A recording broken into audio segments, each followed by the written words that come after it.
अस्सलाम वालेकुम दोस्तों, इंसाइड में मौजूद में खुशामदीद। चीफ जस्टिस काजी फाइज ईसा ने खतरे की घंटी बजा दी है। इमरानदारों की नींदें हराम हो गई हैं। एक खत ने चीफ जस्टिस काजी फाइज ईसा साहब के मुस्तकबिल के इरादों के बारे में जनाब आगाही दे दी है, इशारे दे दी हैं कि जनाब मुस्तकबिल में जस्टिस काजी फाइज ईसा साहब किस बड़े काम में हाथ डालने वाले हैं और उस हाथ डालने की वजह से किन किन लोगों की चीखें निकलने वाली हैं। जनाब सिर्फ एक खत ने इसका बहुत बड़ा इंडिकेटर दे दिया है और अब इसके बाद जो अगली सूरत हाल है वो यकीनी तौर पर बहुत सारे लोगों के लिए तशवीश का बायस बनने जा रही है। कैसे, ये एक बड़ा इंपॉर्टेंट सवाल है और यकीनी तौर पर आप जानना भी चाहेंगे कि ये कैसे होगा। वो ऐसा कौन सी चीज जस्टिस काजी फाइज ईसा साहब ने कर दी है जिसने इमरानदारों की नींदें उड़ा के रख दी हैं।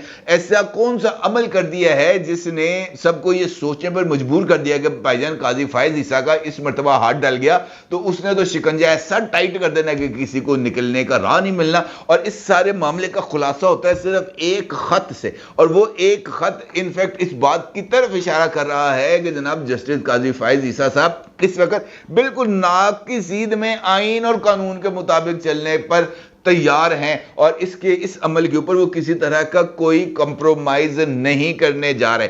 जस्टिस काजी फाइज ईसा साहब ने इमरानदारों से भी ये जो है ना सिस्टम, इसको पाक मेरा ख्याल है वो कर जाएंगे। ये जिस तरह का वो काम शुरू होता है इसके भी जो है वो सवाल उठेगा कि कैसे। और इसका अगर आप गौर करें तो अदालतों के अंदर ईमानदारी का आगाज कैसे होता है। ईमानदारी का आगाज होता है जनाब जजेस की अपॉइंटमेंट से, जिससे जैसे ही जजेस की अपॉइंटमेंट के अमल का आगाज होता है पर्चियां आना शुरू हो जाती हैं।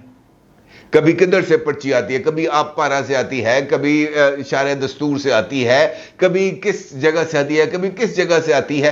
पर्चियां आना शुरू हो जाती हैं और फिर उन पर्चियों से जो अमल है ये जो ईमानदारी का इसका आगाज होता है और उसने पूरे के पूरे सिस्टम को चोक करके रख दिया है। और यहां पर भी अगर आप गौर करें तो फर्द वाहिद ही है जो ये फैसले करता है कि किस जज का नाम जुडिशियल कमीशन में भेजा जाएगा, और फिर ये वो फर्द वाहिद ही होता है जो जुडिशियल कमीशन के अंदर अपने जो साथी हैं, अपने रुफ़ाकार हैं, उनसे अपने फैसले के ऊपर अंगूठा लगाता है, फतह के शादियाने बजाता है और सुखी सुखी घर चला जाता है। क्योंकि मुस्तकबिल में इन्हीं लोगों से जिसको उसने अपॉइंट किया होता है उन पर एहसान का पांव रखकर वो अपने बेटों के, अपने भाइयों के चैम्बर्स के लिए जनाब सहूलियात हासिल करता है। यह है वो पूरे का पूरा सिस्टम जो एक तवील अरसे से यहां पर राइज था। 18वीं तरमीम के जरिए जो है ये जब हमने इस्लाहाती अमल का आगाज किया तो फिर जजेस की तरीका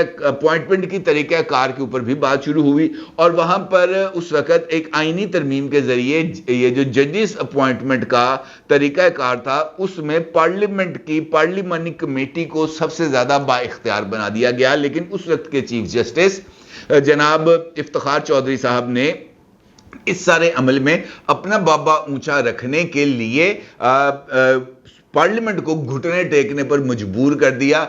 तरमीम को रिविजिट करके पार्लियामेंट्री कमेटी का इख्तियार सिर्फ अंगूठा लगाने तक महदूद कर दिया और जुडिशियल कमीशन का इख्तियार जजेस की अपॉइंटमेंट के लिए फैसला कुन करार दे दिया, जिसने इस सारे के सारे मेस की बुनियाद रखी। और इफ्तिखार चौधरी साहब हमारी तारीख में बिल्कुल जस्टिस मुनीर की तरह जिंदा और जावेद रहेंगे और हर एक मौके पर वो हैं, इफ्तिखार चौधरी हैं, साकिब निसार हैं। ये वो ऐसी शख्सियात हैं जिन पर दिन में 24 घंटे किसी ना किसी तरीके से सलवातें इनको सुननी पड़ेंगी, इसमें इनकी जान नहीं छूटती। ये भी उन्हीं लोगों में से शामिल हैं।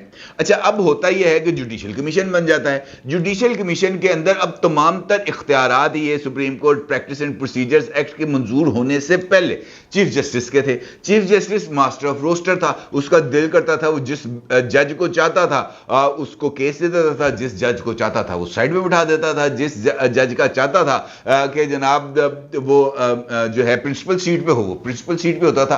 अदरवाइज बाकियों में हम ख्यालों के अलावा किसी और को जो है वो इंसाफ करने की ज़हमत ही नहीं दी जाती थी। और ये मामला भी हमने अपनी आंखों से देखा है। जो उमरता बंदयाल का दौर था वो इस हवाले से यादगार दौर है कि उन्होंने मजाल है कि हम ख्यालों से बाहर किसी की तरफ इंसाफ की गेंद को पास करने की भी कोशिश की हो, मुमकिन नहीं था। और यही वो अमल था, जब यही वो तरीकाकार था जिसको वो अपनाते थे जजेस की अपॉइंटमेंट की तरीका कार में चंद दिन पहले अचानक ही इजलास बुलाया जाता था, जजेस के नाम फ्लोट किए जाते थे, उनके 3500 सफ़ात पर मुश्तमिल उनकी जो फाइलें थी वो भिजवा दी जाती थी जुडिशल कमीशन के अरकान को। उनके पढ़ने से पहले ही सुबह इजलास है, रात को फाइलें गई और अगले दिन कहा गया जनाब दस्तों के अपॉइंट करना है।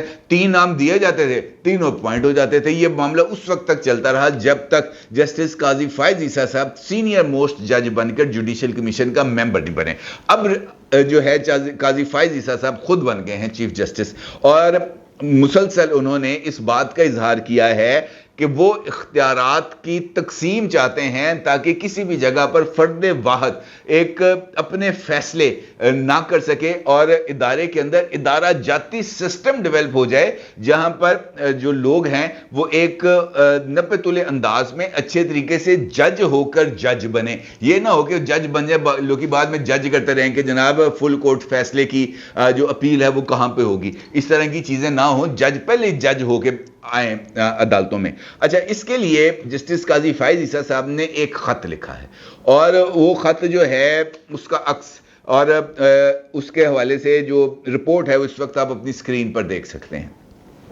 इसके हवाले से एक्सप्रेस ट्रिब्यून के बड़े सीनियर रिपोर्टर, बड़े ज़बरदस्त रिपोर्टर हैं हसनात मलिक साहब, उन्होंने एक बड़ी अच्छी रिपोर्ट भी बनाई है और ये तमाम चीज़ें उसी रिपोर्ट से मैं आपको पढ़ के सुना रहा हूँ। अच्छा, इसमें उन्होंने इस बात का जिक्र किया है कि जस्टिस काजी फायज ईसा साहब ने ये जो लेटर है, जो उन्होंने ख़त लिखा है जुडिशल कमीशन के अंदर इस्लाहात के हवाले से, वो तमाम जुडिशल कमीशन के 28 मेंबरान को उन्होंने भिजवा दिया है। अब ये सिर्फ फेडरल यानी वफाक में मौजूद यानी सुप्रीम कोर्ट ऑफ पाकिस्तान के लिए जुडिशल कमीशन को उन्होंने नहीं भिजवाया, बल्कि चारों प्रोविंसेस के अंदर मौजूद हाई कोर्ट्स और वहां पर भी मौजूद जो हैं जुडिशल कमीशंस, उनको भी उन्होंने इस खत के अंदर शामिल किया है। और उनका मकसद यह है कि जनाब हाई कोर्ट्स के अंदर भी जो अपॉइंटमेंट्स हैं उसके लिए भी कोई ना कोई एक मौजून तरीक़ाकार को अपनाया जाए। बड़ी अच्छी बात है। अब इस खत के अंदर काजी साहब ये लिखते हैं कि जनाब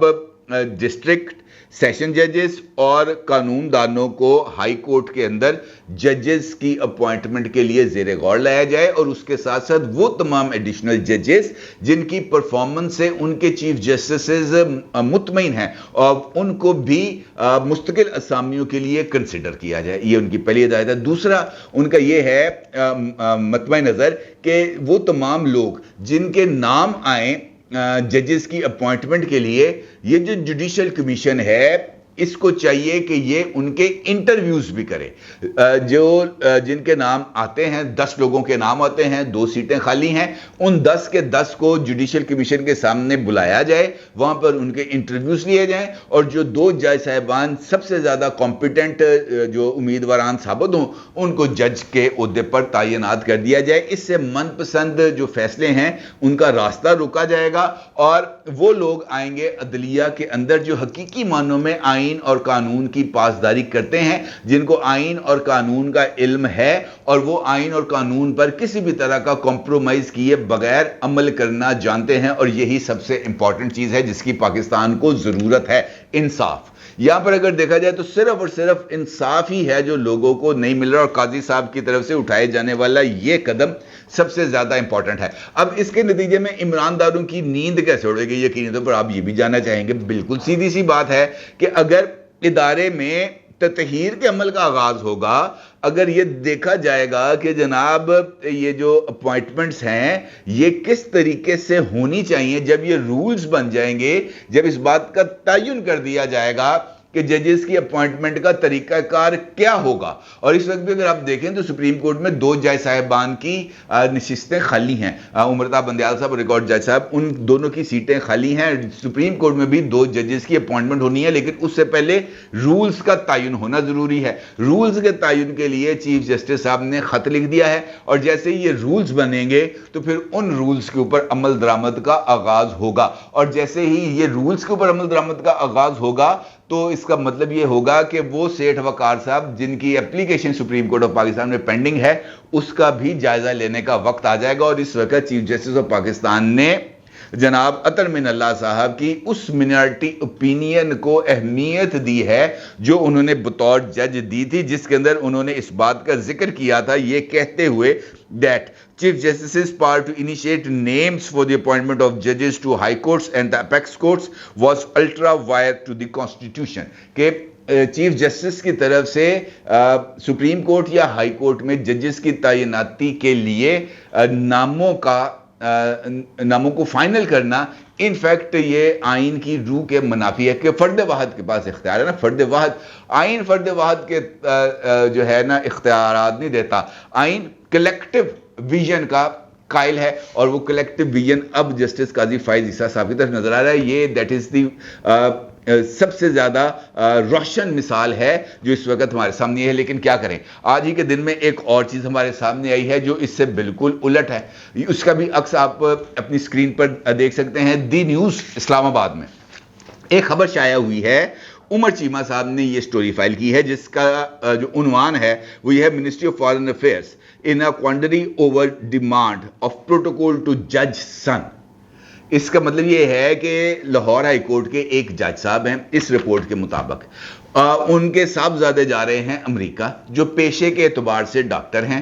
جج صاحب نے منسٹری اور رجسٹرار کو، اپنے ہائی کورٹ کے رجسٹرار سے کہا، رجسٹرار صاحب نے خط لکھ دیا ہے منسٹری فار فارن افیئرز کو، اور اس خط کے اندر انہوں نے کہا کہ جج صاحب ہائی کورٹ کے سٹنگ جج وہ یہ چاہتے ہیں کہ ان کا صاحبزادہ جا رہا ہے امریکہ، لہٰذا لاہور سے لے کر امریکہ آمد تک، یعنی لاہور انٹرنیشنل ایئرپورٹ سے John F Kennedy international airport تک ہر ایک جگہ پر پاکستان کا سفارتی عملہ ان کے بیٹے کو پروٹوکول دے، صرف پاکستان میں نہیں، جان ایف کینیڈی امریکہ ایئرپورٹ تک۔ اس سے پہلے یہ لاہور سے فلائٹ اڑنی ہے، ابو ظہبی اترنی ہے، ابو ظہبی میں بھی یو اے ای میں پاکستان کے سفارت خانے کو حکم دیا جائے کہ میرے بیٹے کو پروٹوکول دے، اس کو لائنوں میں نہیں لگانا، اس کو امیگریشن کے سوالوں جوابوں میں نہیں رکھنا، پروٹوکول میں جائے گا، وی وی آئی پی لاؤنج میں جائے گا، سفارتی عملہ جائے گا، اس کو ریسیو کرے گا ایز اسٹیٹ